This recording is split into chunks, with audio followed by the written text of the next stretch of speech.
네, 여러분 안녕하세요. 향신기도 담당하고 있는 김기웅 토마입니다. 네, 오늘도 저희 향신기도와 관상기도 채널 찾아와 주신 여러분께 감사 말씀드리면서 오늘 강의 시작합니다. 네, 오늘 11번째 강의는 하느님의 현존 수련입니다. 향신기도는 하느님께서 내 안에 현존하신다라고 하는 것에 관한 수련이다라고 하는 이야기로 말씀드리도록 하겠습니다. 네, 이제 여러분 잘 기억하시겠지만 향신기도에서의 핵심은 이것이었죠. 하느님께서 내 안에 현존하시고 활동하신다. 하느님께서 내 안에 현존하신다. 그 하느님과 함께 있는 것이다. 그리고 하느님께서 활동하신다. 내가 무엇 하는 게 아니라 하느님께서 활동하신다. 당신의 일을 하신다. 그 활동에 나를 내어 맡기는 것뿐이다라고 하는 이야기입니다. 이것을 아주 잘 설명하는 글이 하나 있는데요. 인도의 타물 지방에 전통적으로 내려오던 유럽 교회하고는 다르게 발전해왔던 가톨릭 교회가 있죠. 타물 교회라고 있는데요. 이 교회에 전해져 내려오는 기도문이 하나가 있습니다. 이런 내용입니다.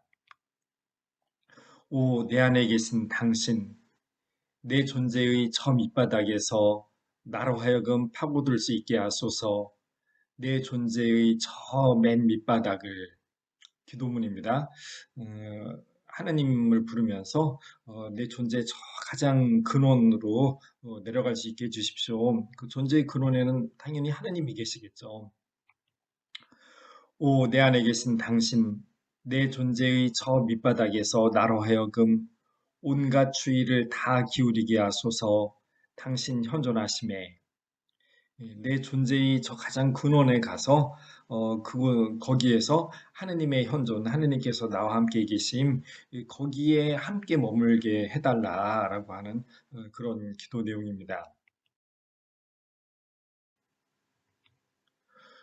오, 내 안에 계신 당신, 내 존재의 저 밑바닥에서 내 침묵에서 받으소서 내 사랑의 고백을. 그렇죠. 존재의 근원에 가서 하느님과 함께 있으려고 하는 것은 그것이 그냥 그 나의 침묵으로 하느님의 존재와 함께 있는 것, 이것이 하느님에 대한 나의 사랑의 고백이 되는 것이죠. 그래서 이렇게 기도할 수가 있었습니다. 내 침묵으로 받으소서 내 사랑의 고백을. 아무것도 안 하고 침묵 가운데에서 하느님의 현존 안에 머무는 것, 이것은 하느님에 대한 내 사랑의 고백이 되는 것이죠. 오, 내 안에서 활동하시는 당신, 당신의 침묵 속에서 나로 하여금 믿게 하소서. 당신의 활동하심을. 예, 침묵 가운데 하느님의 현존에 함께하는 것, 그것은 나의 사랑의 고백인데, 그때 당신은 하느님께서는 당신의 일을 내 안에서 당신의 일을 하신다라고 하는 것입니다. 오, 나의 태양이신 당신, 내 존재의 저 밑바닥에서 나로 하여금 머물게 하소서. 이 태양 안에 모든 것을 살아 숨쉬게 하는 생명력을 주는 태양, 그 태양처럼 하느님의 현존 안에 머무를 때 태양과 같으신 하느님으로부터 그렇게 생기, 온전한 사랑, 이것으로 내가 충만해질 수 있다라고 하는 것이죠. 그에 대한 신뢰를 나타냅니다. 향신기도가 무엇인지 아주 이렇게 잘 드러내는 것 같습니다. 다시 한번 이 기도문 한번 들려드리도록 하겠습니다. 오, 내 안에 계신 당신, 내 존재의 저 밑바닥에서 나로 하여금 파고들 수 있게 하소서. 내 존재의 저 맨 밑바닥을. 오, 내 안에 계신 당신, 내 존재의 저 밑바닥에서 나로 하여금 온갖 주의를 다 기울이게 하소서. 당신 현존하심에. 오, 내 안에 계신 당신, 내 존재의 저 밑바닥에서 내 침묵에서 받으소서. 내 사랑의 고백을. 오, 내 안에서 활동하시는 당신, 당신의 침묵 속에서 나로 하여금 믿게 하소서. 당신의 활동하심을.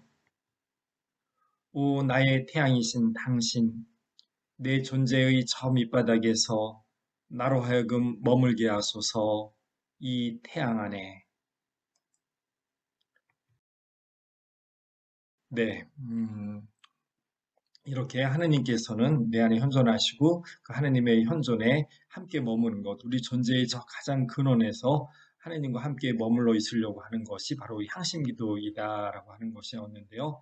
이 하느님의 현존에 머무는 것, 이것이 어떤 의미를 가지는지를 한번 또 이해해 보도록 하겠습니다.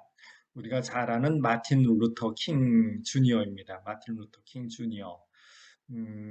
뭐, 미국에서는 아주 추앙받는 그런 현대 인물이죠. 이분이 1929년에 태어나서 1955년에 보스턴 신학 박사가 됩니다. 그리고 이제 목사로서 1955년 말에 몽고메리라고 하는 곳에 가게 되는데 그곳에서 흑인들이 인종차별적인 대우를 받는 것을 목격을 합니다.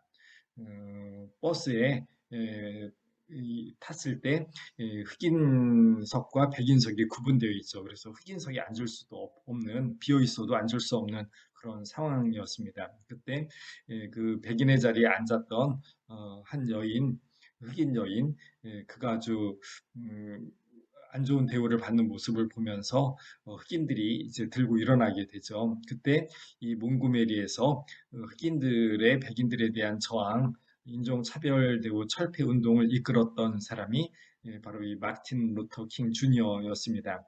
이것이 이제 미국 전역으로 발전해 나가게 되죠. 그래서 미국 전역에서 인종차별 철폐 운동이 쭉 펼쳐지는데 그것을 이끌었던 분입니다. 그래서 1963년에 워싱턴에서의 평화행진을 주도하게 되고 그리고 이어서 그 다음에 1964년에 노벨 평화상을 타기까지 합니다. 이게 35살 때 일입니다. 35살 때. 이때 이 옆에 사진에 나오는데요. 이게 워싱턴 DC에서 많은 사람들 가운데 서서 아주 유명한 연설 I have a dream. 나는 꿈을 가지고 있습니다. 흑인과 백인 인종을 뛰어넘는 어떤 평등한 세상, 하느님의 꿈, 하느님의 사랑이 이루어지는 그런 꿈을 가지고 있습니다. 그 꿈이 실현되기를 바랍니다라고 하면서 했던 아주 유명한 연설이 있었죠. 그러면서 노벨 평화상을 타게 되는데 이게 34, 35살 때 일이고 계속 이 흑인 인권 운동을 해 나가다가 39살입니다. 39살이었던 1968년에 암살범에 의해서 총에 맞아 죽게 되죠. 뭐 아주 유명한 분이어서 다 잘 알고 계실 겁니다. 이분에게 있었던 일 하나 전해드립니다. 한 백인 친구가 킹에게 살인 음모가 있다고 보고하였다. 그는 도망쳐야만 했었다. 부엌 식탁 위에 고개 숙여서 그는 간절히 기도하기 시작했다. 네, 끊임없이 이 루터 킹을 죽이려고 하는 그런 시도들이 계속적으로 있었습니다. 그날 아침에도 그런 시도가 있다라고 하는 것을 알게 되었고, 그래서 얼른 도망가야 되는 상황이었던 것이죠. 그때 루터 킹이 또 이 죽음의 위협 속에서 도망가야 될 상황에서 기도합니다. 주님, 저는 제가 옳다고 생각하는 일을 위하여 서 있습니다. 사람들은 제가 그들을 이끌어 주기를 기대합니다. 하지만 제가 힘과 용기 없이 그들 앞에 서게 된다면 그들은 흔들리게 될 것입니다. 하지만 저는 제 힘의 한계에 다다랐습니다. 저는 더 이상 할 수 없습니다. 저는 제가 할 수 있는 마지막 지점에까지 이르렀습니다. 사실 늘 이렇게 죽음의 위협에 시달리면서 어떤 일을 한다는 게 쉬운 일이 아니죠. 늘 긴장, 초조 상태에 있어야 되니까 얼마나 힘들겠습니까? 많은 나이도 아니고 젊은이로서 일을 해 나가기가 너무나 어려웠던 겁니다. 또 죽음의 위협 앞에서 정말 포기하고 싶은 그런 마음에 기도를 하게 되었던 것입니다. 후에킹은 몽고메리에 있는 집의 부엌 식탁에서 그에게 일어난 것이 무엇이었는지를 스스로 이렇게 수레하였다. 그 기도 가운데에서 뭔가 무슨 일이 있었던 겁니다. 무슨 일이 있었을까요? 이 순간 나는 내면의 목소리를 듣게 되었다. 그 목소리는 이렇게 말하는 것이었다. 마틴, 권리를 위하여 일어서라. 정의를 위하여 일어나라. 진리를 위하여 일어서라. 보라, 내가 이 세상 끝까지 너와 함께 할 것이다. 바로 이 목소리를 아주 생생하게 내면에서 들려오는 이 목소리를 들었답니다. 주저앉지 마라.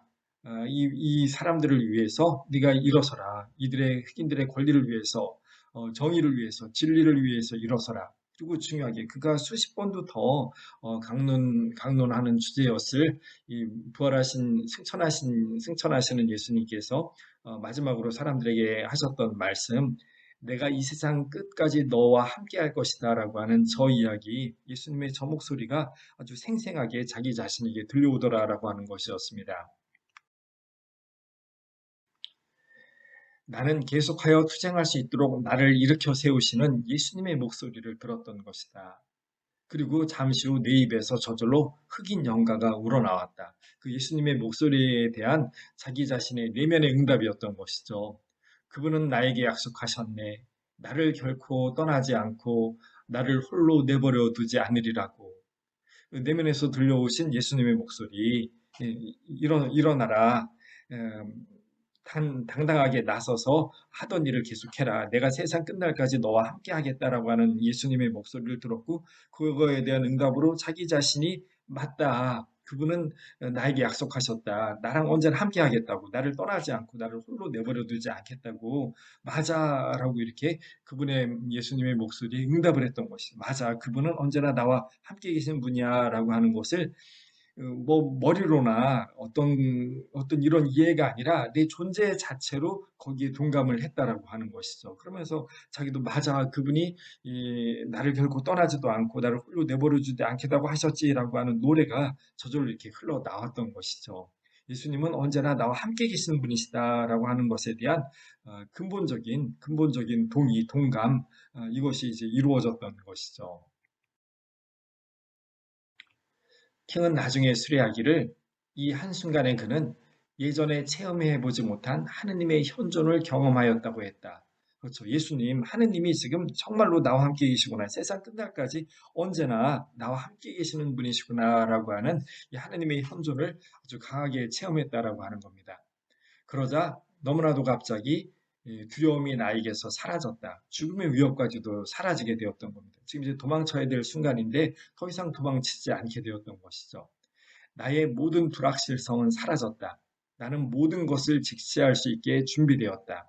그래서 그는 결단하였고 도망치지 않았다. 그는 결코 쉬운 길로 가지 않았다. 이후에 이제 몇 년 후에 결국은 총에 맞아 죽죠. 하지만 그 죽는 그 순간까지 더 이상 그 죽음이 그를 위협하지 않습니다. 뭐 죽어도 좋다라고 하면서 끝까지 사람들 앞에 나서서 사람들을 이끌어냈고 결국 미국 역사에 아주 엄청난 변화를 일으키는 그 업적을 이루고야 말죠. 예, 더 이상 두렵지 않고 죽음까지도 두려워하지 않고 당당하게 앞으로 나아갈 수 있었던 것입니다. 그 힘은 바로 하나님의 현존이었다라고 하는 것이죠.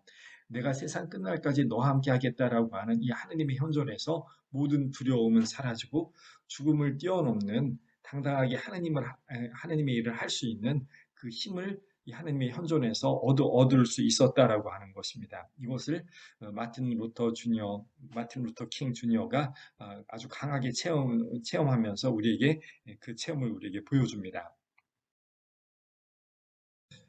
이 마틴 루터 킹의 이야기를 들으면서 저는 바로 시편 23편이 떠오릅니다. 우리가 너무나 잘 알죠. 성가 뭐 수도 없이 많이 부른 내용입니다. 주님 나의 목자 아쉬울 것 없노라. 그 2절에 이렇게 됩니다. 죽음의 그늘진 골짜기를 간다 해도 주님 함께 계시니 두려울 것 없노라. 죽음의 그늘진 골짜기, 죽음이 나를 엄습해오는 이런 무서운 상황이라고 하더라도 나는 두렵지 않다. 왜? 주님이 함께 계시기 때문에 라고 하는 내용입니다. 시편 150편 중에 가장 유명한 온 세계 사람들에게 가장 널리 알려진 노래입니다. 주님은 나의 목자. 본래 정확하게 다시 번역된 우리말은 이렇죠. 주님은 나의 목자 아쉬울 것 없어라. 제가 비록 어둠의 골짜기를 간다 하여도 재앙을 두려워하지 않으리니 당신께서 저와 함께 계시기 때문입니다. 어둠의 골짜기, 이 재앙, 가장 커다란 어둠의 골짜기는 결국 죽음이죠. 죽음의 위협과 같은 그러한 재앙이 나를 휘감는다고 하더라도 나는 두려워하지 않습니다. 왜냐하면 당신께서 저의 목자로서 저와 함께 계시기 때문입니다. 라고 이렇게 고백을 하죠. 이게 바로 마틴 루터 킹이 깨달았던 내용입니다. 너무나 노래 부르고 자주 이렇게 기도했지만 그럼에도 불구하고 두려움이 휘감고 있었는데 그런데 정말 이분께서 예수님께서 나와 함께 계시는구나라고 하는 것을 깨닫게 되는 그 순간 더 이상 죽음의 위협도 두렵지 않게 되더라라고 했던 것이죠. 이 시편 23편의 내용이 온전하게 바로 이 루터킹 안에서 체험되었던 것입니다. 그 체험을 우리에게 이렇게 들려주었던 것이죠. 사실 이사야서에 보면 바로 그런 체험을 달리 이렇게 표현합니다. 내가 물 한가운데를 지난다 해도 나 너와 함께 있고 강을 지난다 해도 너를 덮치지 않게 하리라. 내가 불 한가운데를 걷는다 해도 너는 타지 않고 불꽃이 너를 태우지 못하리라. 내가 너와 함께 있으니 두려워하지 마라. 이 시편 23편과 똑같은 내용입니다. 어떠한 재앙, 어떠한 어둠의 골짜기라고 하더라도 두려워하지 않는다. 그분이 함께 계시기 때문에 물 한가운데 강을 건너가야 한다고 하더라도 불 한가운데를 지나가야 한다고 하더라도 그것들이 나를 태울 수 없다. 나를 죽일 수 없다. 왜냐하면 주님께서 나와 함께 계시기 때문에 그래서 내가 그 어떤 위협도 마치 물과 불과 같은 그 어떤 위협조차도 나를 삼키려고 하는 그 지옥의 불꽃과 같은 죽음의 위협과 같은 것이라고 하더라도 두려워하지 않는다. 그분께서 나와 함께 계시기 때문에라고 하는 것이죠. 이것이 온전하게 한 인간에게서, 우리 이 시대를 살던 한 인간에게서 체험이 되더라라고 하는 것입니다. 죽음의 위협에 시달리고 있던 이 루터 킹이 이 주님의 현존을 아직 깨닫게 되는 순간, 참으로 체험하는 그 순간, 더 이상 그 무엇도 두렵지 않게 되더라라고 했던 것입니다. 예수님께서도 죽음의 유업을 두려워하지 않고 십자가를 향해서 나아가시죠. 그때 예수님이 이렇게 말씀하십니다. 나는 혼자가 아니다. 아버지께서 나와 함께 계시다. 이것을 알았기 때문에 예수님은 아무것도 두려워하지 않고 당당히 십자가를 지고 십자가에서 죽음을 맞이하실 수 있었던 것이죠. 이사야서에서는 이렇게 표현합니다. 이사야서 41장입니다. 나 너와 함께 있으니 두려워하지 마라. 내가 너의 하느님이니 겁내지 마라. 내가 너의 힘을 북돋아주고 너를 도와주리라. 내 의로운 팔로 너를 붙들어 주리라. 이런 시편과 이사야서에서 표현하는 것 같이 내가 너와 함께 있으니 두려워하지 마라라고 하는 성경에 사실 아주 끝도 없이 계속 반복되는 내용입니다. 이 내용들을 예수님은 온전히 알고 계셨던 것이죠. 그래서 이렇게 나는 혼자가 아니다. 아버지께서 나와 함께 계시다. 그래서 나도 두려움 없이 당당히 하느님의 일을 해 나아간다. 하느님의 일을 이룬다라고 이렇게 표현할 수 있었던 것이 아닌가 싶습니다. 네, 이슬람의 신비주의자 잘랄루딘 루미라고 하는 분이 계신데요. 이분이 아주 멋지다고 아니라 그 이상 너무나 훌륭한 글 하나를 쓰신 게 있습니다. 당신이 오 하느님이라고 부르는 것이 내가 여기 있다라는 나의 외침, 당신의 고통과 애원이 나의 메시지이며 나의 이르려는 당신의 모든 노력은 내가 당신을 나에게로 끌어오는 그 징표이다. 당신의 사랑의 아픔이 당신을 위한 나의 영예이다. 오 하느님이라고 부르는 데에서 내가 여기 있다라고 수백 번 말해진다. 이 루미가 이 하느님의 목소리를 들려주는 겁니다. 하느님이 하시는 말씀, 예언자로서 하느님의 말씀을 우리들에게 들려주는데 이렇게 표현합니다. 당신이 하느님이라고 부른다면 거기에 이미 나 여기 있다라고 하는 이 하느님의 외침이 수도 없이 많이 이미 들려지는 것이다. 그렇죠. 하느님은 야훼, 나는 너와 함께 있다라고 하는 것이기 때문에 음, 의미이죠. 그러므로 우리가 하느님 야훼라고 부르면 그리고 나 여기 있다라고 하느님의 그 음성을 이미 우리 입이 먼저 답을 하고 있는 것이죠. 그래서 하느님이라고 부를 때 그때 이미 나 여기 있다라고 하는 외침이 거기에 이미 동시에 존재한다. 우리가 하느님을 찾는 것은 하느님이 바로 지금 여기 계시기 때문에 그 현존하시는 하느님, 나 여기 있다라고 하는 이 하느님의 현존에 함께하는 것이다. 그리고 우리들의 온갖 여러 가지 고통과 그래서 하나님을 찾을 수밖에 없는 모든 상황들 이런 것들은 그, 우리로 하여금 하나님을 찾도록 만들어 놓으신 우리 안에 심어 놓으신 것들이다. 그래서 네가 고통 속에서 하나님에게 울부짖는 것은 내가 너를 나에게 끌어당기기 위해서 내가 만들어 놓은 장치들이다. 그리고 네가 나를 찾으려고 하는 모든 노력들, 이 모든 노력들은 너의 노력이기 이전에 내가 너를 나에게 끌어당깁니다라고 하는 것이죠. 사실 전통적으로 우리도 똑같이 이야기를 해왔습니다. 우리가 하느님을 향해서 나아가고 싶어하는 갈망은 내가 만드는 것이 아니라 하느님이 우리 안에 넣어주신 것이다. 하느님 우리 안에 넣어주었기 때문에 우리가 하느님을 갈망한다. 하느님을 애타게 찾는 것이다라고 하는 이야기이죠. 그 이야기를 이슬람 신비주의자이지만 똑같이 그렇게 이야기를 합니다. 다시 한번 이렇게 들어보시기 바랍니다. 아주 너무나 훌륭한 글입니다. 당신이 오 하느님이라고 부르는 것이 내가 여기 있다라는 나의 외침, 당신의 고통과 애원이 나의 메시지이며 나의 이르려는 당신의 모든 노력은 내가 당신을 나에게로 끌어오는 그 징표이다. 당신의 사랑의 아픔이 당신을 위한 나의 영예이다. 오 하느님이라고 부르는 데에서 나 여기 있다라고 수백 번 말해진다.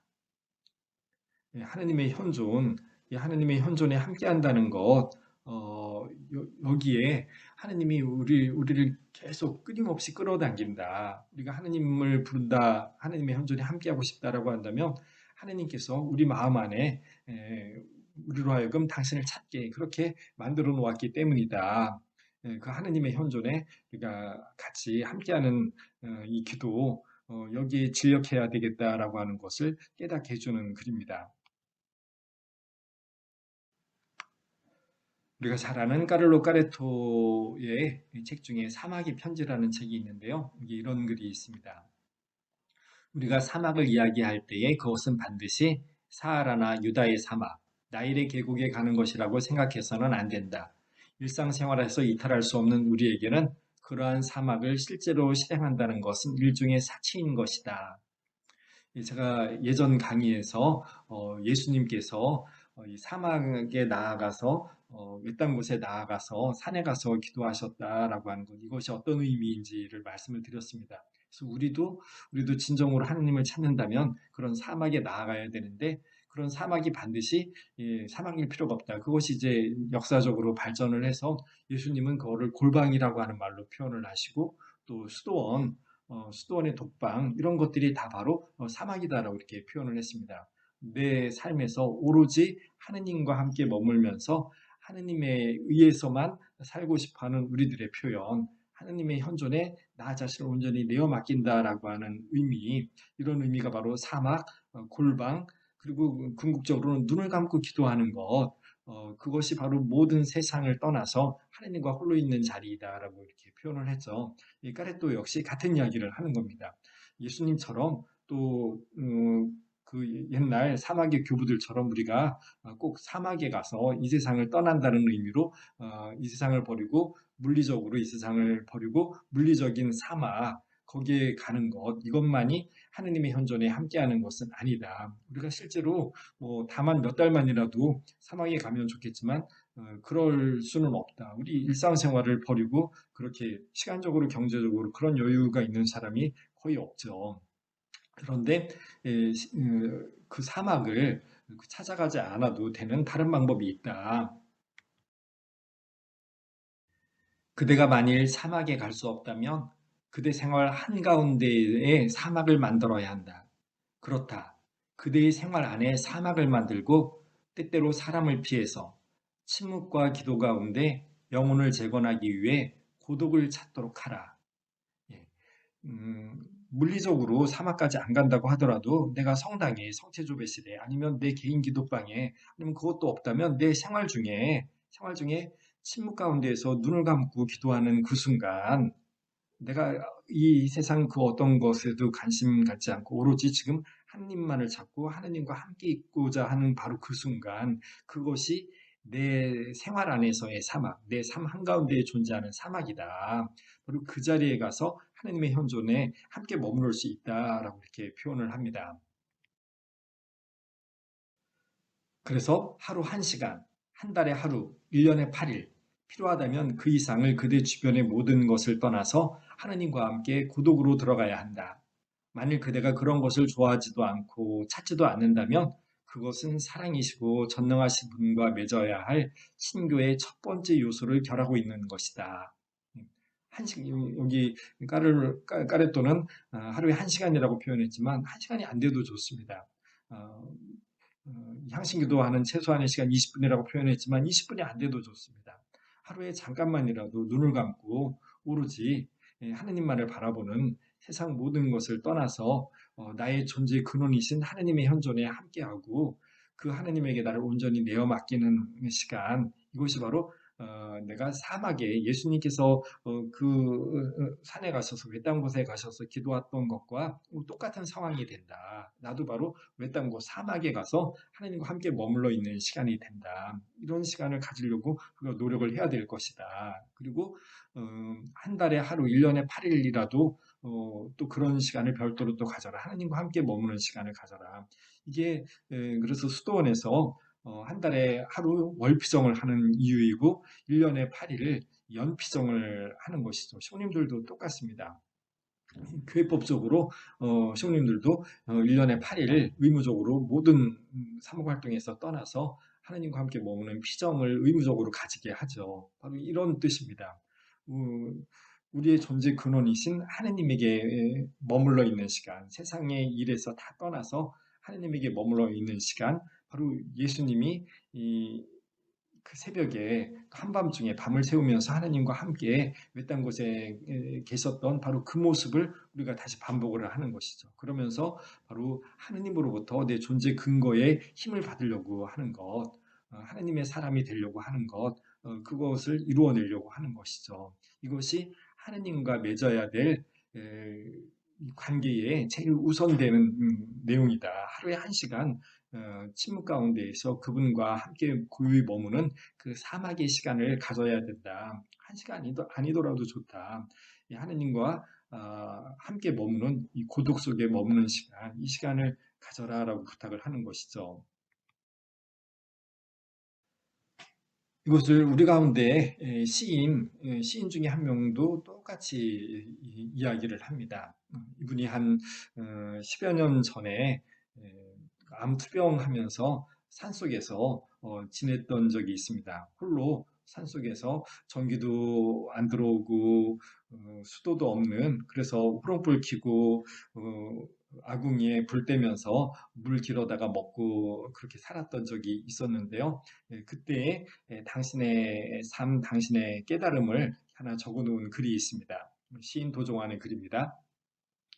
바위 위에 고요히 눈을 감고 앉아 있습니다. 고요 속에서 나도 없고 생각도 없이 앉아 있습니다. 내가 멈추자 시간도 멈추어 있는 것 같습니다. 나도 그냥 바위의 일부가 되어 있습니다. 바람이 골짜기를 따라 내려와 남쪽 언덕을 넘습니다. 산속 오두막에 머물러 있으면서 그 근처에 이게 냇물이 흐르는 그 냇가가 있었는데요. 거기 나무 그늘 밑에 바위가 있었고 그 바위에 걸터 앉아서 아무것도 안 하고 조용히 눈 감고 1시간 동안 기도하는 시간, 명상하는 시간을 이렇게 가지고 있었다라고 하는 겁니다. 이분도 가톨릭 가톨릭 신자이고 그러면서 이제 이 글은 일반인들을 상대로 이렇게 썼기 때문에 꼭 기도 시간이라고 이렇게 표현하지 않았던 것입니다. 실제로는 기도 시간을 그렇게 고요하게 머무는 침묵 가운데 머무는 기도의 시간을 가졌던 것입니다. 바람이 지나가는 길을 따라 나뭇잎이 흔들리듯 나도 머리칼을 바람에 맡기고 앉아 있습니다. 바람이 아무런 막힘이나 걸림 없이 나를 지나갑니다. 내가 있다는 걸 어디에서도 느끼지 못하고 그냥 지나가는 것 같습니다.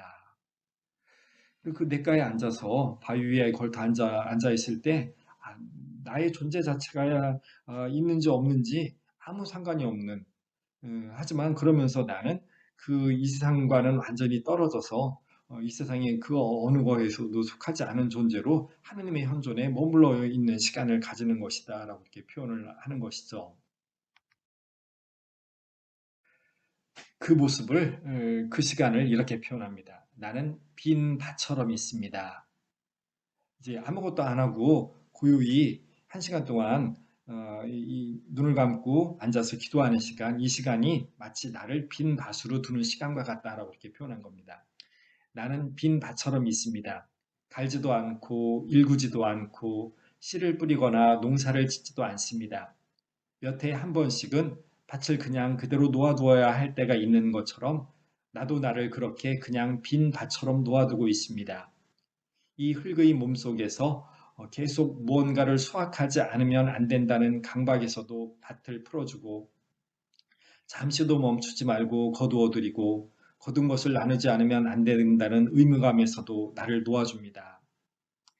이분이 암에 걸려서 이 몸을 치료하기 위해서 산골짜기에 들어가서 생활을 하지만 그러면서도 이렇게 매번 원고를 써서 보내줘야 되고 그 원고와 또 시를 쓰기 위해서 계속 이 생각 저 생각을 하면서 지내야 되는 이런 가운데에서 아무런 생각도 안 하고 아무것도 하지 않는 기도의 시간을 가지는데 그것은 무엇인가 계속 가꾸고 열매를 맺어야 되는 그 밭을 일구는 것 같은 삶, 이런 삶에서 모든 것을 멈추고 나를 빈 밭으로 두는 시간이다. 이것이 바로 기도의 시간이다라고 이렇게 표현을 했던 것입니다.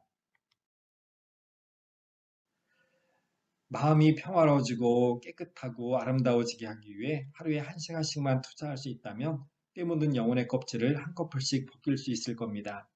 정신적으로 풍요로워지고 넉넉해진 사람이 되어 하루를 살 수 있을 겁니다. 지금보다 내적으로 충만하고 값진 삶을 살 수 있는 방법이 있다면 나는 그 길을 택하고자 합니다. 그래서 나를 빈 밭으로 둘 때 그때 오히려 이 땅이 쉬는 시간을 가지면서 더 풍성한 열매를 맺을 수 있는 것처럼 나도 마찬가지가 될 수 있다.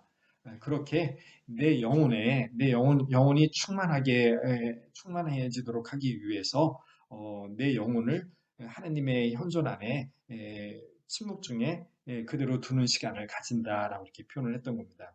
이분이 사실 이걸 중간에 그렇게 표현합니다. 우리 몸을 위해서, 몸의 건강을 위해서 하루에 한 시간씩 운동하려고 하지 않느냐. 그렇다라고 한다면 나의 영혼의 건강을 위해서 하루에 한 시간씩 침묵 중에 하느님 안에 머무는 시간을 가지는 것은 너무나 당연하지 않겠느냐. 나는 그렇게 하고 싶다라고 이렇게 표현했던 겁니다. 어, 뭐 종교인이 아닌 우리 일반 신자입니다. 일반 신자도 이것을 깨닫고 그렇게 해 나갔던 것이죠.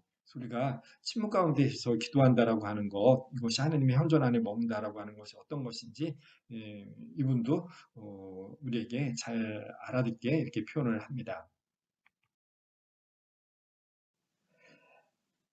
시편 73편에서 이렇게 표현합니다. 당신과 함께라면 이 세상에서 바랄 것이 없습니다. 하느님께 가까이 있으니 저에게는 좋습니다. 그렇죠. 우리가 이 구절을 깨달았기 때문에 사람들이 또 이 구절을 이해했기 때문에 똑같이 하느님과 함께 있는 시간을 가지려고 했던 것이죠. 하느님과 함께 하는 것이 우리를 어떻게 변화시켜 주는지, 우리를 얼마나 충만하게 만들어 주는지, 죽음의 그늘진 골짜기조차도 두려워하지 않고 나갈 수 있게 해주는 근원적인 힘이다라고 하는 것을 알았던 것이죠. 그래서 예수님도 시시때때로 하느님과 함께 머무는 기도의 시간을 가졌던 것이고요. 우리 역시 똑같이 또 그 많은 수도자들이, 그 많은 사람들이 똑같이 하느님과 함께하는 시간을 가지려고 그렇게 하루 삶의 중요한 순간에 계속 시간을 내면서 하나님과 함께 있으려고 했던 것이죠.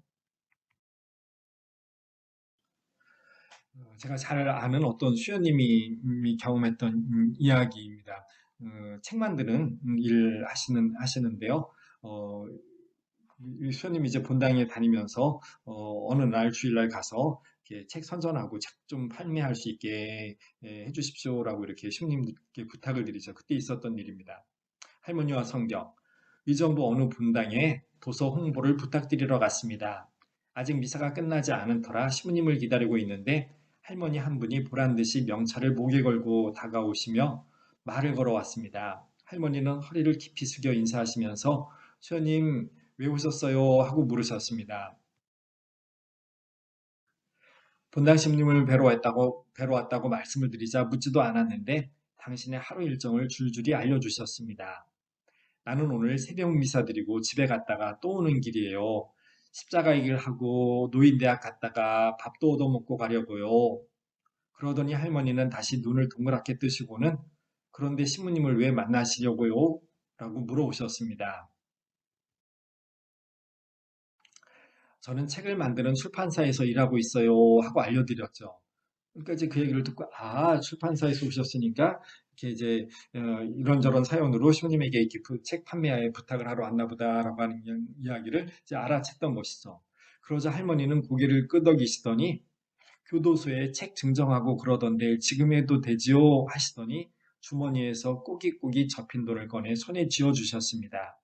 갑작스런 일에 어리둥절하고 있는 저에게 할머니는 부끄러운 듯 당신 이야기를 이어가셨습니다.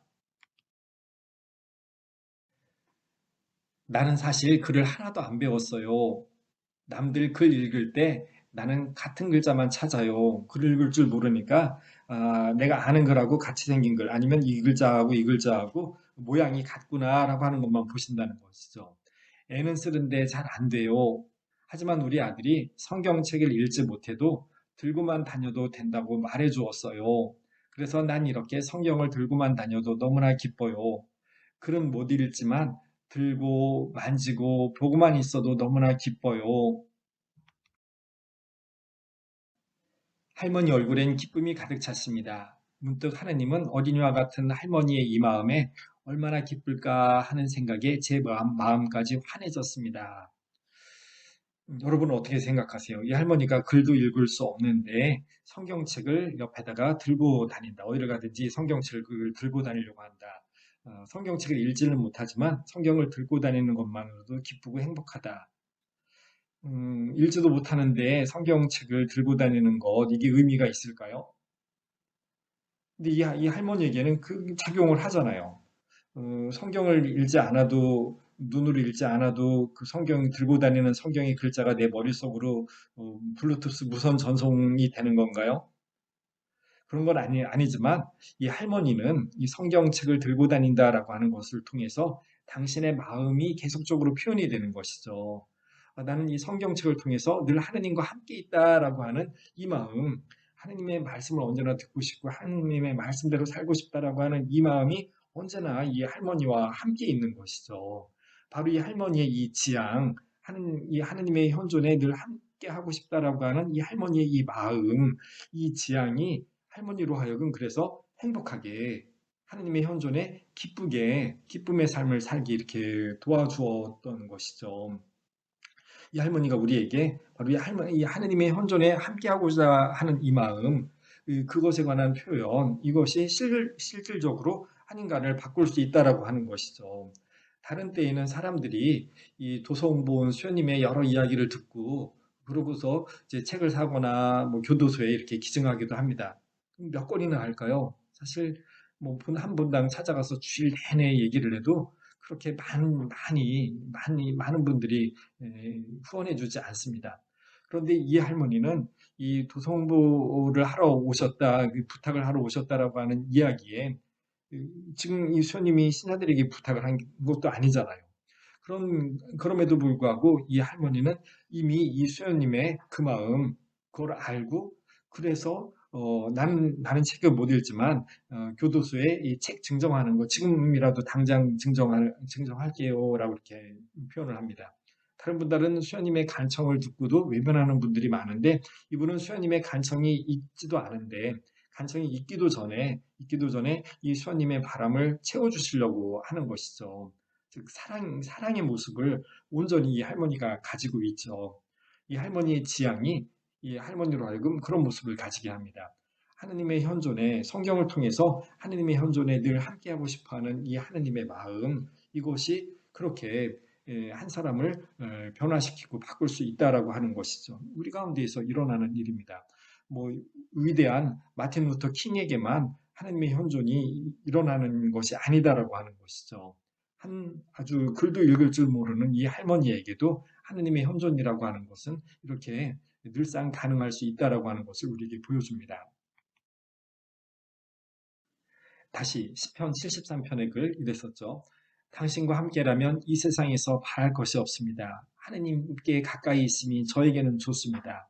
이 할머니가 바로 이 시편 말씀이 생생하게 살아있다라고 하는 것을 우리에게 증명해주고 있는 것이죠. 우리가 하느님과 함께 있으려고 한다면, 하느님의 현존에 함께 한다라고 한다면 그것이 우리에게 얼마나 좋은 것인지, 나를 얼마나 좋은 사람이 되게 하는 것인지 이것을 우리에게 들려줍니다. 하느님께서 내 안에 현존하시고 활동하신다라고 하는 것을 가지고 향신 기도를 합니다. 하느님의 현존에 함께 머무르는 연습이다. 기도 시간은 이 연습의 시간이다라고 하는 것이었습니다. 하느님의 현존에 계속 함께 머무르려고 하는 우리들의 노력, 이 노력은 근원적으로 이 하느님의 현존에 함께 한다는 것이 얼마나 우리에게 거대한 변화, 대단한 것을 가져오는지를 몇 가지 예를 통해서 설명을 드렸습니다. 그래서 이 기도를 하시면서 이 기도가 하나님의 현존에 함께 하려고 하는 끊임없는 수련, 연습이다라고 하는 것 깨달으시면서 꾸준히 기도해 나가실 수 있습니다. 이 하나님의 현존에 함께하는 것이 하나님을 바라보는 것이 바로 나에게 참된 기쁨이 된다라고 하는 것 함께 깨달아 나가면서 또 그렇게 깨닫는 기도가 될 수 있기를 부탁드립니다. 오늘도 강의 들어주셔서 감사합니다. 함께 꾸준히 기도해 나가도록 하겠습니다.